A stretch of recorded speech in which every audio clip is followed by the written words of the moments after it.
stress is overwhelming, and sometimes you just feel like giving up, period. I'm a fighter. I get knocked down and I have to wait and recoup and just pray and fast.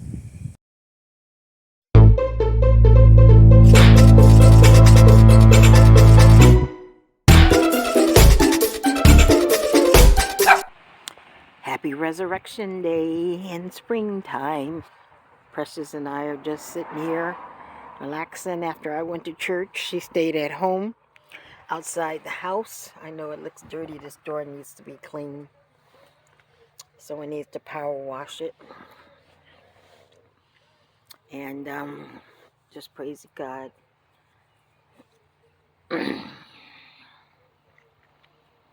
We've just been sitting out here 5 minutes on the little stairs, and I know that I'm still believing God. I've filled out 300 or 400 resumes and pushed them to various telemarketing and customer service companies like Etsy, Amazon several times, many other places. I've had refusals with all the experience I've had from the HSN and Think Direct Marketing and Dial America, and forget that. What about 18 years of being on CBS and producing audiences of 500 people every week with the panel and the video inserts and hosting those shows? That doesn't count, though. The life for the last 18 years has been mostly telemarketing, customer service, and I moved. Yes, I am in a mobile park area in a 3-bedroom, 2-bath mobile park that's 2 months behind in rent.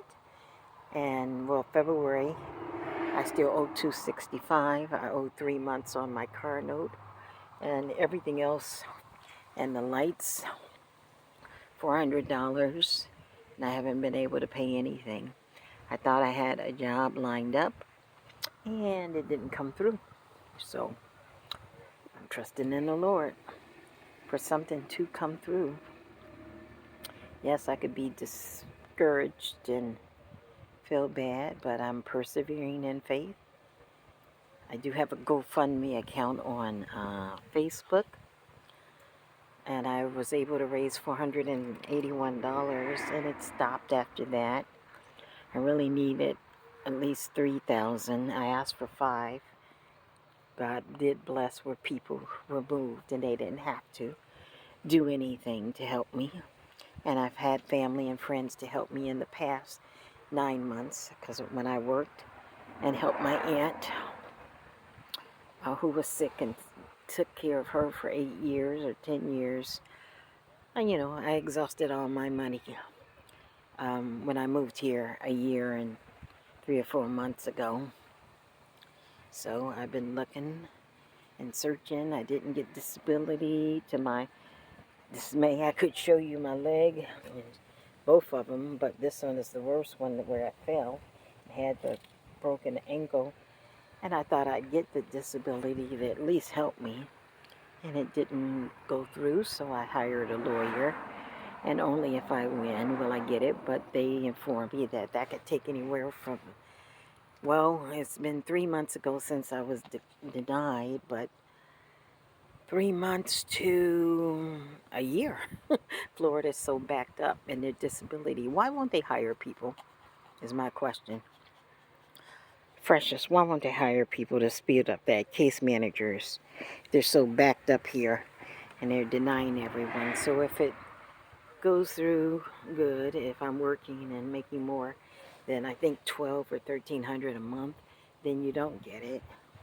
And I'm sitting here on the wing in a prayer, asking family members just to help me keep the lights on, and praying that all the food I have from assistance, of course, won't spoil. And I've never thought I'd come to this in my life, but God is still good. He's still the resurrected Father. He knew. So it's not what happens, it's how you react. And I'm believing God. I pray that they don't take my car, or not. And I know they're not going to. They're not going to evict me. I'm going to get a job and it's going to work out. I'm going to have to catch up with all the credit card and hospital bills and everything else. But the main things are a place to stay, a roof over the head for me and Girly, and car transportation. I am out in the woods. They just built those homes over there. Those are rental homes. There's still, some of them are occupied, some aren't. The American homes, and they start at like $2,500 a month. And they do have some single story ones with 2, 3, and 4 bedrooms. I wish I could move into one of those, but now my credit has changed. But credit has been up and down and up, and I can always build it up once I get a decent job. I was, what do you call it? Food that I thought I had this job. What did I say? I was not ghosted. Hoodwinked. Yeah, there we go. Hoodwinked. That good old euphemism or word for tricked into thinking I had a job with a legitimate company based in Australia that does research, pioneering cutting edge research. And out of all the hundreds and hundreds of resumes I sent, I noticed them and they said that my resume stood out. And I was just combing through hundreds of emails and to call them, and they gave me, all the if, ands, and buts and whys about the job. They actually said that the job, hi guys, they actually said that the job would start me off with 2 weeks of intense training at $25.50 an hour, 8 hours a day for 2 weeks again, and then once you go through the training, then it was $30.75 an hour, 40 hours a week or more, which sounded good. I did a virtual interview and spoke with a woman named Caitlin Baker on Zoom. I didn't see her, we didn't physically, but it was all messaged. And I did the assessment and passed it, of course, and everything. And as the days went by, she said that they would send me a UPS package and to look for it. And I was sitting right in my living room, and I didn't even hear the truck. And normally UPS will knock on the door, even if they, don't wait for you. And there was a call from, or a message actually on Zoom from the Caitlin Baker lady, HR manager, hiring manager, I guess, who said that, oh, we just got word that your package arrived. Check your front door. I'm like, she was probably the one that dropped it off, or she or he or whoever they really were in real life. And I saw it, and inside was a check. I wish I had it here. I'll show it to you later. For $4,500. A cashier's check from Liberia, Librea Bank or something. And I happened to notice the label on this UPS thing, which you'll see. It looked like it was haphazardly taped on. It looked fake. It looked suspicious. But I was supposed to, and she kept texting me and messaging me, Mrs. Baker, the hiring manager again, to go to the bank. And I told them what bank I banked at, and which is still pretty much only had like $20 to my name anyway in my checking account. And that's what I had. I had a salad. I had leaf in my teeth. Anyway, leaf, spinach, and lettuce and stuff. But anyway, and she just wanted me to call her and let her know when when I went up there, how long would it take? Even in the message, which I'll show you because I saved the Zoom message. I actually copied them and saved them. She wanted me to get a receipt and let her know when I deposited the funds. And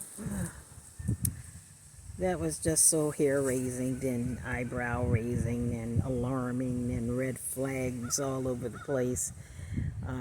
Just the whole ordeal. So I pretended like I did it. I waited a few minutes. I said, "Oh yeah, I didn't even have." I told her. I messaged her on Zoom. I said, actually, I just took a picture of it and shot it over to my, to the checking account." And she's like, "Oh, well, do you have a receipt?" I said, "No, I don't have anything." She said, "Well, can you send me a photocopy? Um, you know, uh, when you take it with your camera of the deposit." I was like, And I just told her, I said, I used to work as a news reporter for BET News. And I used to host a show years ago on CBS and locally in Chicago. And BET was global when they had their news bureau. I'm no stupid person, and I worked in talk radio. And I said, this is fraudulent. And I Googled everything and researched everything and have seen stories and all the red flags. It was just too good to be real. It seemed like a real story. So why would they go through those great lengths for people who are looking for employment, no matter what they did in the past? Because things change, obviously. And go through great lengths to have you think you're getting a job, have all this technology virtually where you go through the assessments and they reached out to me on my email, and I have had like Career Builder, Indeed, Zip, you name it, hundreds of those type of job places where you can some of them just click a checkbook and a check rather, not a checkbook, and it would go directly to hundreds of jobs, the jobs you're searching for. Now I specifically said remote work from home customer service jobs full time. I started getting replies to forklift, to drive 24 18-wheeler trucks, to drive for who is that? Everyone. Amazon buses, to work in warehouses, to lift 100-pound boxes up to work as cashiers at Zaxby's and Wendy's and Culver's. And I'm like, I can barely walk right now. I'm going to be healed on this side of the earth. Why am I getting all these bogus opportunities it's almost like a joke? It is a joke. It's like everything except what I need and what I can do. And I didn't want to have to go anywhere. I had like at least 10 places call me that are at least 45 minutes to an hour and a half away for job interviews. And I went on 2 of them. And I didn't hear back from the people. I mean, I did a good interview. I felt it was good. I understand how that works, but for whatever reason, they didn't hire me. And that's okay, because I didn't want to drive all the way to Timbuktu anyway and leave Missy at home by herself all day. Take an hour to get there, an hour or so to get back, and rush hour. And then work 8 to 10 hour shifts. An hour and a half away from here, sitting in public, not feeling well. And when I sit for a long time and stand up, the blood has to recirculate and all that kind of stuff. And just having people looking at you going, what's wrong with her? You know what I'm saying?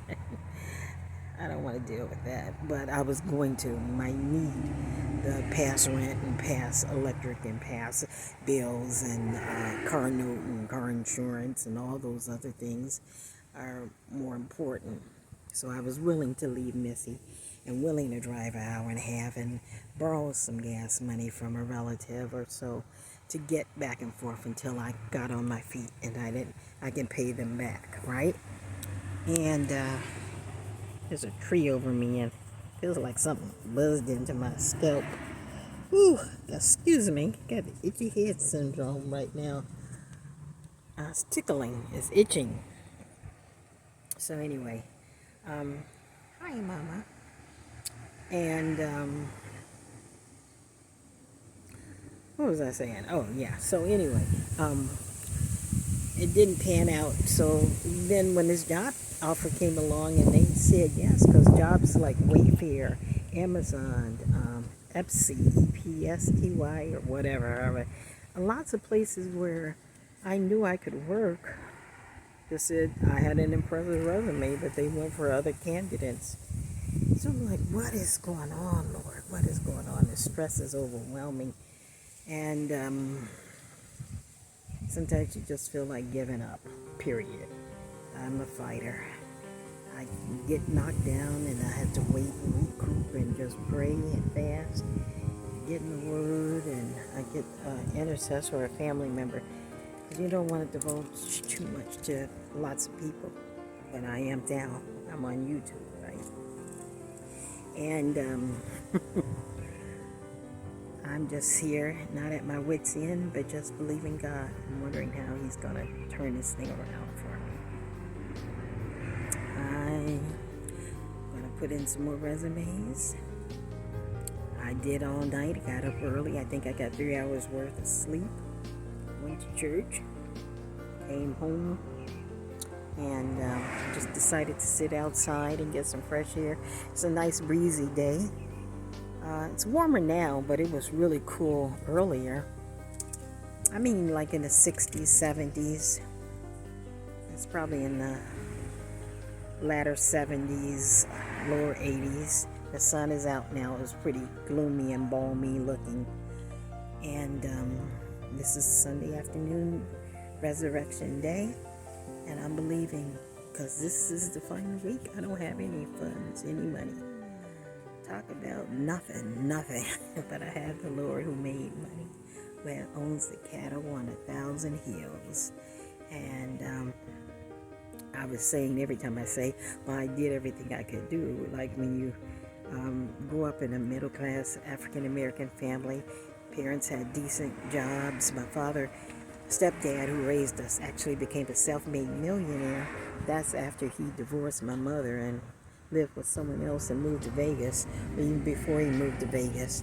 But he's gone on, and he accepted Jesus as Lord and Savior before he passed, because I spoke with him and others did too. But I believe he had a religious sense of God, not a walk, but you know what? By the hair on his chin, we all get in. By the hair on our chin, I don't think I have any hair right now. I did shit. And the thief on the cross made it in at the last conceivable moment, just by seeing the darkened sky when he was on the cross and saying, surely you're the Son of God. And Jesus told him, today you'll be with me in paradise. Just before that belief at the last minute. The other thief, well, he mocked God. He said, well, you God, and you did all these things. Why don't you just get off the cross? You raised people from the dead. You did this, you did that. Well, what's your problem? We're the thieves. Why don't you get up if you're the God of the world? You know, he's mocking him, and he mocked him. And he went to hell, I'm sure. And the one thief did make it in. By the hair on his chinny chin. But I said all this to come to the conclusion that I know my God is faithful, and there's so much happening in this world where people have lost their homes all over the Midwest, the South, on the East Coast as well, due to tornadoes, and even where people have lost their homes and all their possessions due to earthquakes. And Jesus did say these things would happen, and they've been happening, but even more frequently. And it's like, yeah, there are other things to worry about, but sometimes you do think about your immediate needs. But I spend a lot of time in prayer praying for people on TV who have lost just everything, where storms have come, like from the past hurricanes in Florida and in the islands in the Caribbean and Haiti and other places, to what happened in Turkey and Syria and Damascus, and even in other parts of India recently, and all the tornadoes in Mississippi, Illinois, Tennessee, Kentucky, you name it, Arkansas, praying for a lot of those people. But I know God will provide for me, and I'll have that testimony. I just have to believe it. I have to smile through the storm. And I do have a GoFundMe on my Facebook page. I have 2 Facebook pages. But T-O-N-I Tucker, if anybody wants to help.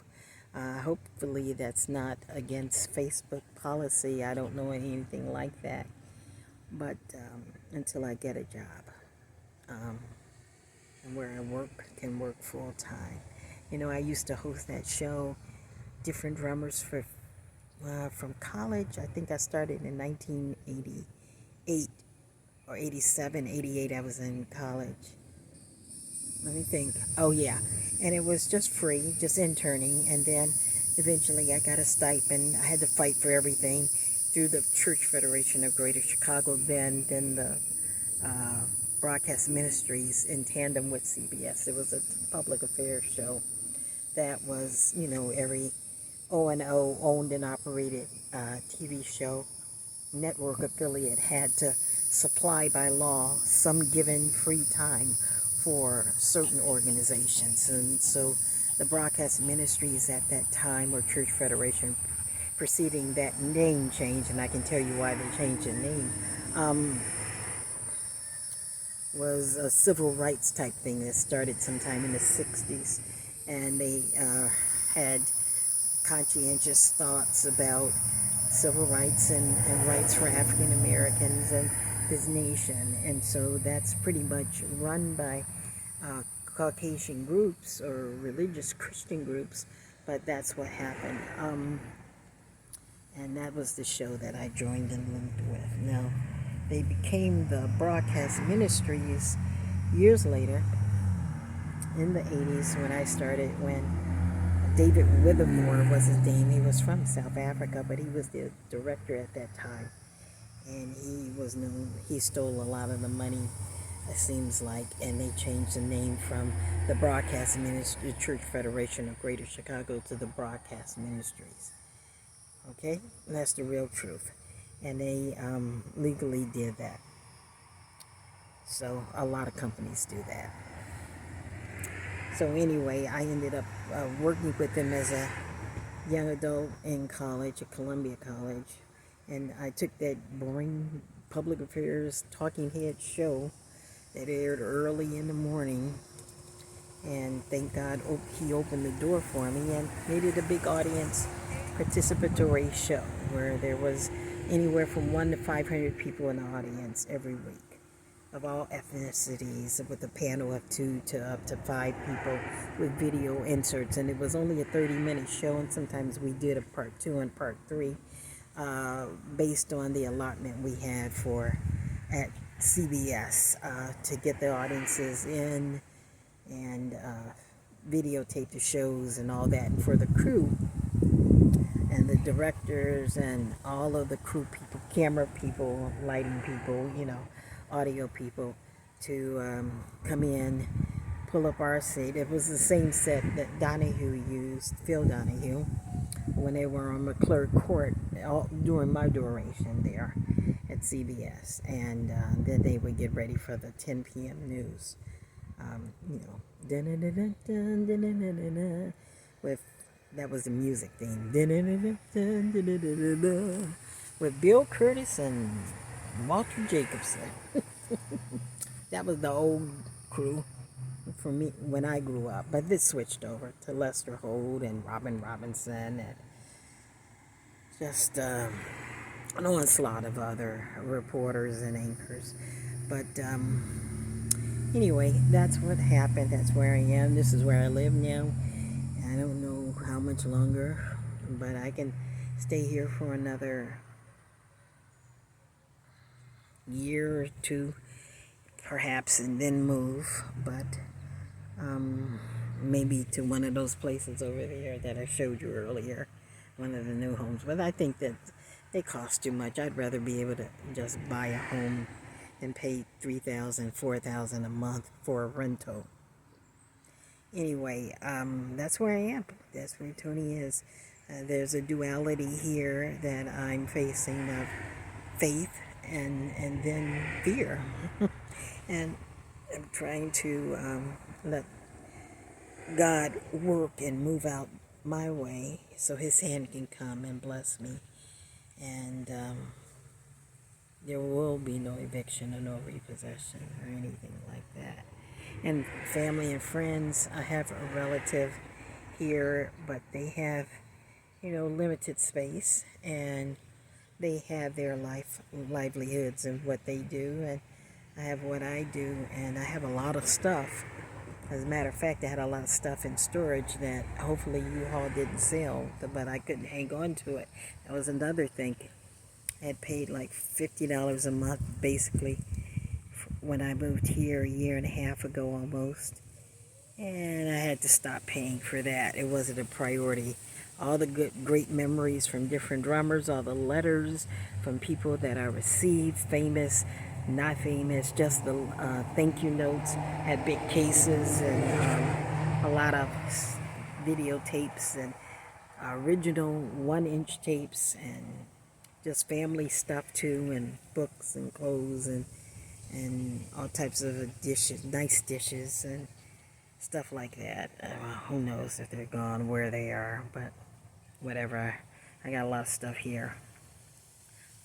And I've called them to see about it, but I didn't get the call back from the manager. I guess maybe I'll call her back. But I can only call back when I have some money. If they haven't sold it, I know they said they auctioned it and all the stuff, but who knows? Anyway. Pray for me. I'm praying for you. I know things will get better, right? Hey, Mama. It's gonna get better. Oh, she's so lovely. And this has been my company. Hi, precious. Hi, booby. And just see that pretty little smile. Whoops. I think I'm showing me. Here we go. She likes this breezy weather, but it is getting a little bit more humid here. I can take this little pink hoodie thing off. And I'm just sitting here in my PJs, put on some pants. Oh, there we go. And chilling out now. God bless you. Thanks for listening to me. And I love you. Jesus loves you most importantly. And things will get better for me. I know they will. But I still take donations. Really. And I'll talk to you soon. Like, comment, and subscribe. Yes, guys, this is some of the conversations I had. The initial conversation with Caitlin Baker from Invivian Pharmaceutical Limited, which is actually out of business. And when I looked it up initially, it said they were in business, but now it says permanently closed, and they're located somewhere in Australia. And this was after reading my email saying that I had been selected. This was the picture. Where is it? Where is she? Caitlin. I'm just trying to zoom in on that. Which could be a ghosted picture of anyone, just some former person that could still be with us or not. And pretty much she says, "Good morning, Tony. Kindly provide me with your employment verification code for confirmation." And I just initially said, "Hello, Caitlin. I am sending you this Skype because I was instructed to do so." It's not saying that, but that's why I sent her in regard to the data entry clerk position at Invian. I would love to continue with the hiring process as a team member working from home. And there was the number CPL 0705 that I sent her. That was in the email. She said, "Great, your employment verification code has been confirmed. How are you doing today?" Like they really cared, or he cared, or she cared, or whatever. And then pretty much the conversation just goes on down. I want to get to the nitty gritty. I'm going to have to put this on hold and come back to it. Well, actually, in looking and scrolling down, it says she reiterated the job requirements that were all listed in the email. You can see those. Pretty basic stuff for anyone. And then, let's see, good morning. No, I can't even see what I'm looking at. Oh, good. As a data entry clerk, you are responsible for entering customer and account data from source documents, etc., etc. You can see that hopefully. And I'll stop the camera here. Reiterating from the email once again the primary responsibilities listed: input customer account data by inputting text-based and numerical information from source documents within time limits, compile, verify accuracy, and sort information according to priorities to prepare source data by computer entry, review data. I'm trying to read this with some authority, but it's really aggravating me just reading this, because this is pretty standard for most jobs, based on what the job might entail, but especially it's not really customer service. This was a data entry position. So I'm going to skip on the cost, the pay rather. The company is headquartered in Australia. The company is initiating an extensive project involving the setting up of local offices in the U.S. of America, starting from Florida, with cities such as Miami, Orlando, Tampa, Naples, Jacksonville, Sarasota, Fort Lauderdale, and other cities in Florida. You will be paid $30.75 hourly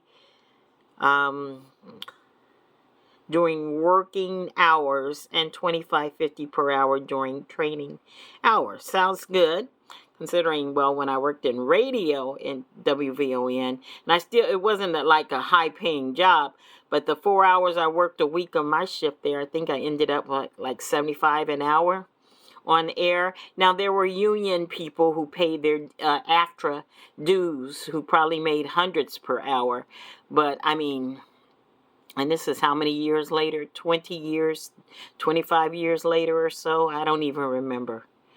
But compared to what they're offering, $11, $12, $13, $14 to $15 maybe for data entry jobs, $30.75 an hour and $25.50 during training for 2 weeks doesn't sound too bad, right?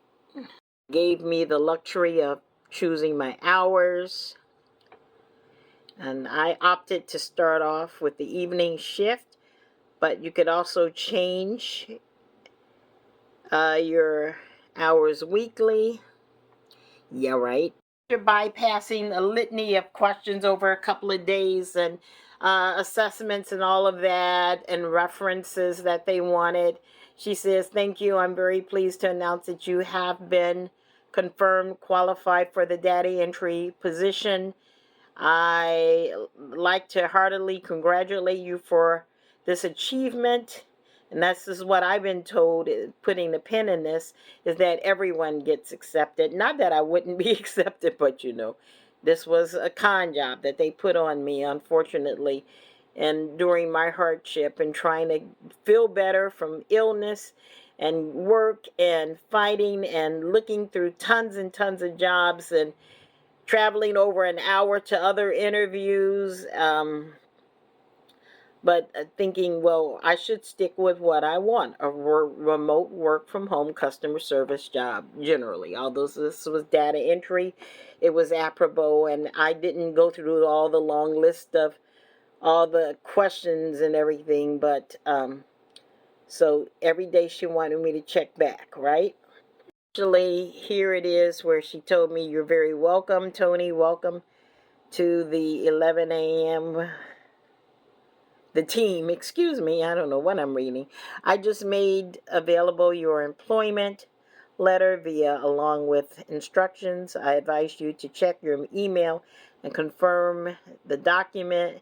And I had to print out a document, and my printer, of course, is working, but it's not working. The $30 ink I got wouldn't work for some reason from Amazon, and I had it for a while, and I haven't used the copier or the printer, so I had to run up to the library, which is only about 10-15 minutes away at the most. Energy, gas going in and out, but I went and I have the letter, and I had to sign and date it and scan it and send it back to them. After I ran up to the library, they want to see how faithful you are, I guess. Like a sheep being led astray. Yes, I'll do whatever you all tell me to do for this job at $30 an hour. It says that, good morning, Tony. I hope you had a restful evening. Blah, blah. That's me saying blah, blah to what I said. Yes, I had. And I asked her, how is she doing? And just to scroll down if I can. I want to make sure I'm not letting any of my personal information.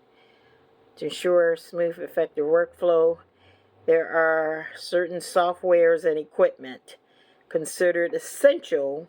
This is where the hook comes in. This is where the knives come out.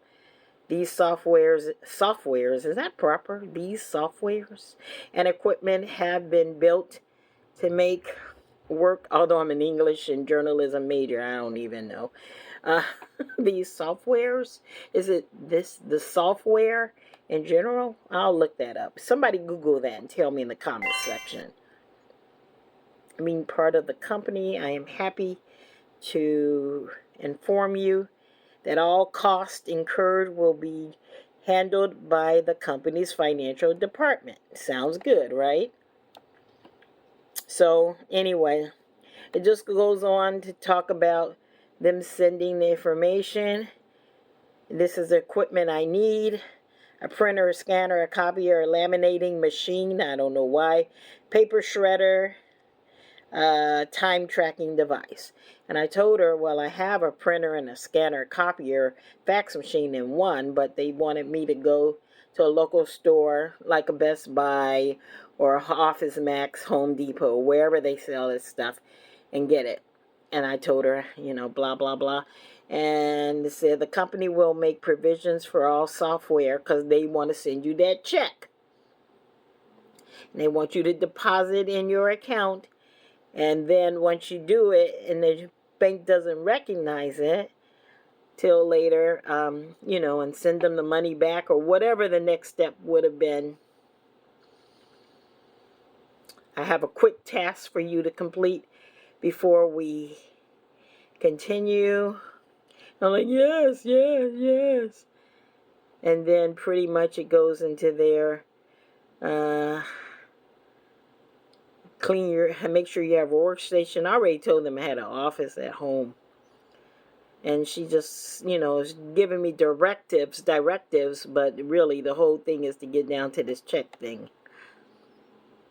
The company will issue you a check to enable you to purchase at the office equipment, all the office equipment and software required for the job.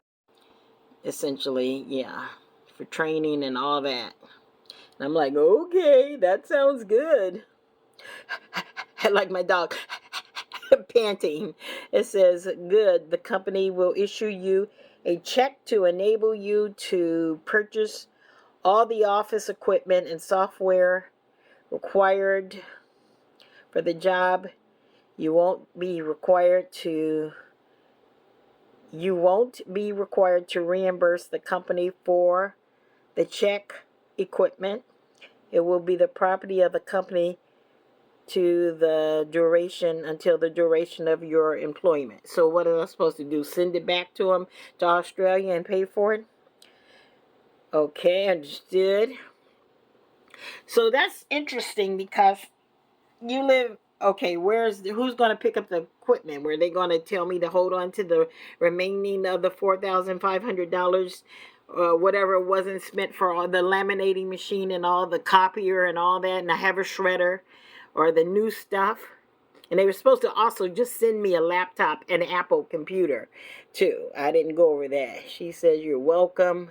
Receiving the check this week. You'll receive it by FedEx. It actually came UPS. Let me show you. It was on my porch. I was waiting for it, with bated breath, still not getting that. And this is the name of the person and where it came from in Doylestown, Pennsylvania. So I'm calling them up, and they gave me their fraud department. It said someone stole this man's name and someone stole the company's information, and it's a scam, and don't cash the check. And look at this, the way this is set up. I don't even think that's real. And that tape is how it came, but it looks just suspicious.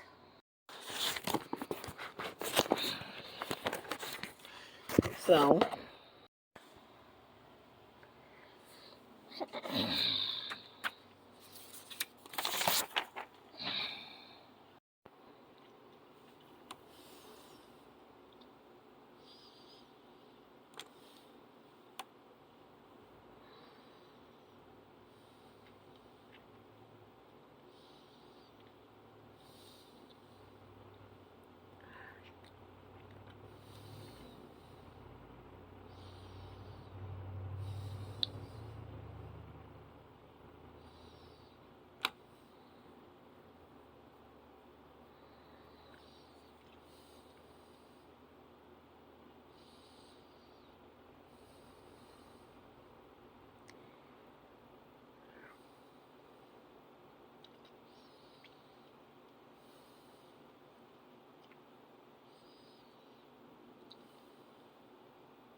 I forgot all about the free check support, fresh check support app that I downloaded, that I was requested to do.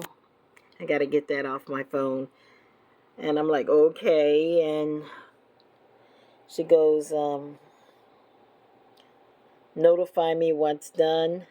And I told her I downloaded. Long story short, I mean, there's a lot of dialogue I'm skipping through. It went from FedEx to UPS all of a sudden, but she wanted me to track it and send her the tracking information to know where it was and what time it was supposed to be due at noon that day. And it actually came earlier, and she knew that it came earlier, and she said, I had good news. I'm happy to inform you. What was that? That the check has been delivered. I need you to check your mailbox up front or at front doorstep. How does she know? Well, I guess maybe they asked, but they and pick up the package.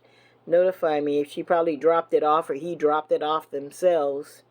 Because I didn't hear a truck. Lord knows you can hear a truck over here. That we have deliveries all the time. Perfect. So anyway, this is when I got suspicious, and I just started. I'm skipping a lot of this. And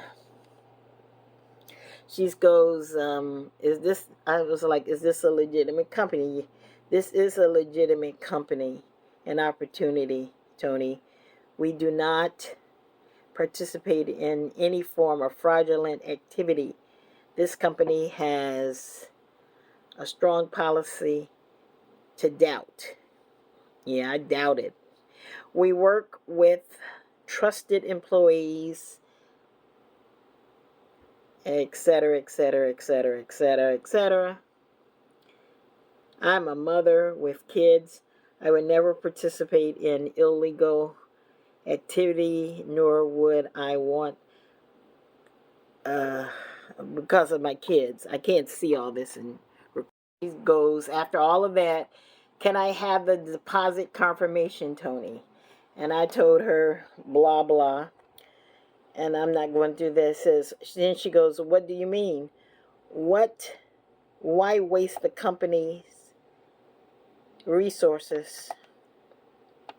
Okay, so this is their rebuttal, because I'm sure this happens all the time. She probably had to invest to get this check done, but somebody dropped that off on the porch. This is totally wrong. It says, have your bank verify the check. There's absolutely nothing wrong with it. The check wasn't sent out for free, but she probably had to pay for that, if or whatever in making it. Why waste the company's time and resources, etc., etc., etc.?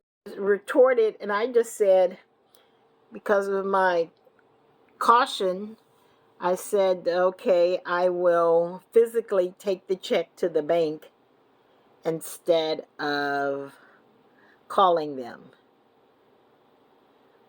And she said she was going to cancel the check before that. And I said, do not cancel the check yet. You're right. And then it goes,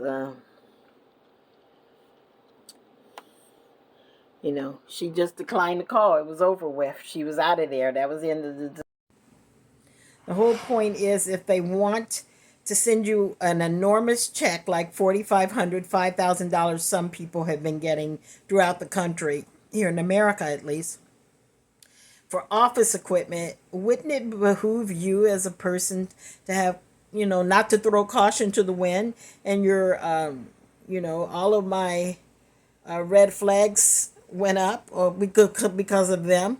And I just knew it was fraudulent. And she got off the phone and she wouldn't dialogue with me. And even if you look up the company, they tell you that it's been closed or shut down. And so they just use their information. They steal information. It's a big scam. They're interconnected. I doubt that they have really anything to do with Australia. It's just here in good old America. They search for people who are looking for jobs on certain job sites, even credible job sites, and they get in there. And I reported it to the job site where I got this information. And so you have to be careful. You just have to be careful in seeking jobs and not getting swindled. Because I imagine that if I had cashed it unknowingly, thank God I have a degree and I'm somewhat intelligent, and worked in news and reporting and all that at one point in my life, and it's still in me. But anyone, would say, hold your horses, something's not right here. And but I'm gonna call into the right agencies, government, and report this. But anyway, that's what happened.